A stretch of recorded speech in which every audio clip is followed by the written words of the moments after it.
One of the big questions in training camp this year is going to be defensive line.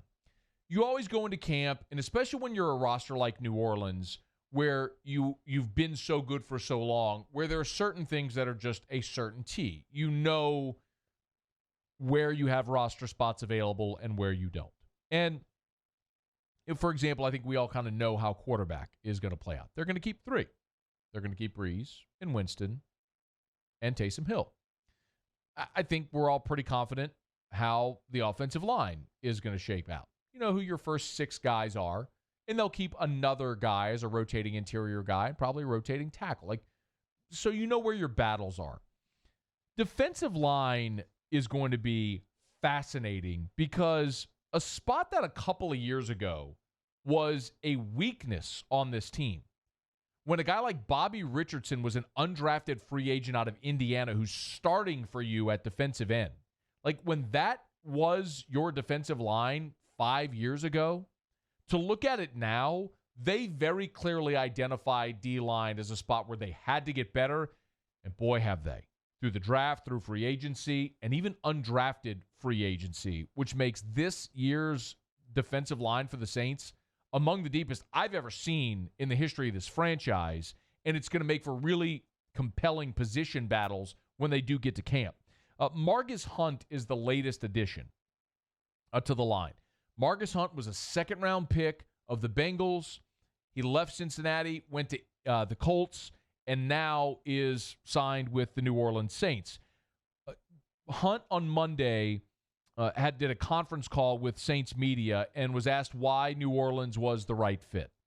I think it's a combination of where my career was heading right now, and the possibility of playing for such a great organization, team, and being part of this great locker room, and just trying to improve even more at this stage of my career. The interesting thing about Margus Hunt, if you couldn't understand, talk about coming to a great locker room. He had a conversation, as he acknowledged, with former Saint Zach Line, who was his teammate at SMU. We talked about this a bit yesterday. As much as we talk about the Ohio State pipeline to New Orleans, SMU has really been that as well. From Zach Line, now Emmanuel Sanders. You talk about Margus Hunt, Thomas Morstead, Zach Wood, the long snapper, guys like Chris Banjo, who have come through this organization as well. The Saints have had a ton of SMU guys come through the roster in the last half dozen years.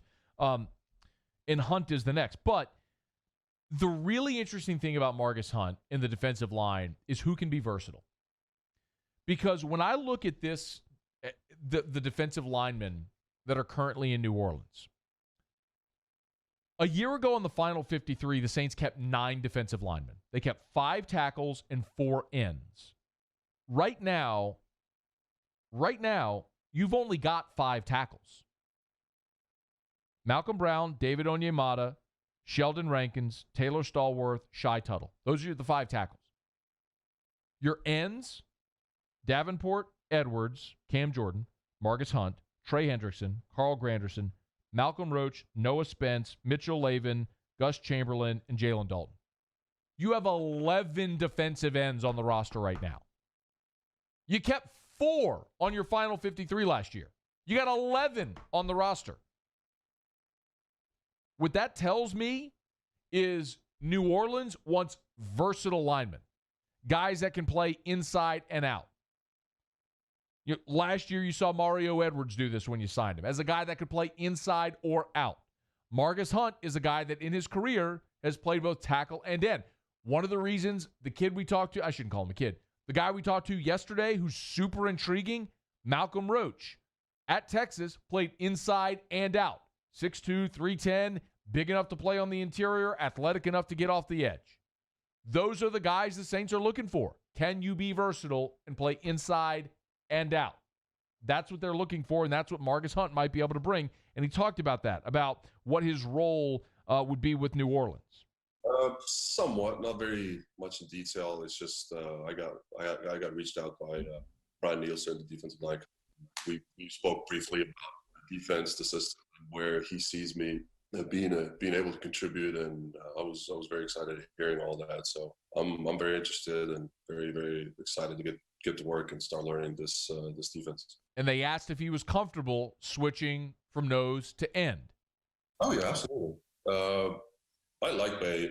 I like being able to play anywhere on the defensive line. That way, you know, you never know what you're going to get, and they never know what they're going to get. So um, it was I actually enjoyed it a lot. It's just you know, last year, like I said, it wasn't the best start to the year. It's just, you know, picked up a little bit later on. Margus Hunt, again, on his introductory teleconference with the New Orleans Saints media via a Zoom call. I want to play this game when you look at the Saints roster, in particular defensive line, and what it's going to look like for this season. If they do what they did a year ago and keep 5 defensive tackles and 4 defensive ends, your 9 last year were Cam Jordan, Marcus Davenport, Malcolm Brown, Mario Edwards, Sheldon Rankins, Trey Hendrickson, Wes Horton, and then the 2 undrafted free agents, Shai Tuttle and Taylor Stallworth. Now, there was one noticeable omission, and that was David Onyemata. Because he had to serve the 1-game suspension, he did not count against the 53 when they broke camp, and then they were able to add him later. So basically, you take out Wes Horton and you add David Onyemata. So if they do what they did again, 4 defensive ends, 5 defensive tackles, I mean, you've got 5 defensive tackles already spoken for. You've got Brown, Onyemata, Rankin, Stallworth, Tuttle. Those are your 5. If you keep them all. Now, that's not to say one of the guys who was an undrafted guy last year couldn't get beaten out, but if the guys who made the team last year are back, there's your 5 defensive tackles. Need not apply. The question is, what about end? And the benefit is a guy like Mario Edwards, like Margus Hunt, who can play either spot. So if you want to get a speed rush package and ends at tackle to get more athleticism on the defensive line, you could do it. You know Cam Jordan has his spot. You know Davenport and Edwards have their spot. So right now, if you just look at guarantees, Malcolm Brown, David Onyemata, Sheldon Rankins, Marcus Davenport, Mario Edwards, Cam Jordan. 6 of your 9 spots are spoken for. 6 of your 9 spots are spoken for. So Stallworth, Tuttle, Hunt, Hendrickson, Granderson, Roach, Spence, Lavin, Chamberlain, Dalton are all fighting for 3 spots. Which guys are most versatile? Well, Margus Hunt checks the box. Malcolm Roach checks that box. Noah Spence does not. As much as they like Noah Spence, he's more defensive end outside linebacker than defensive tackle. Like, he's not going to line up in a 3 technique inside. Carl Granderson, same thing. Great edge rusher. Was in college anyway. A lot of potential, but he's never going to play on the inside. So what do they value? Trey Hendrickson has played really well for him. He's probably going to have a roster spot. But I guess my underlying point here is this is a great problem to have. I mean, the fact that 5 years ago we were talking about Bobby Richardson as a starting defensive lineman for the New Orleans Saints, and now you're legitimately looking at this going, where did does Mario Edwards, does Margus Hunt absolutely have a spot? You know what I mean? Like, it's a vast improvement from where they were 5 years ago to where they are now because they committed to it.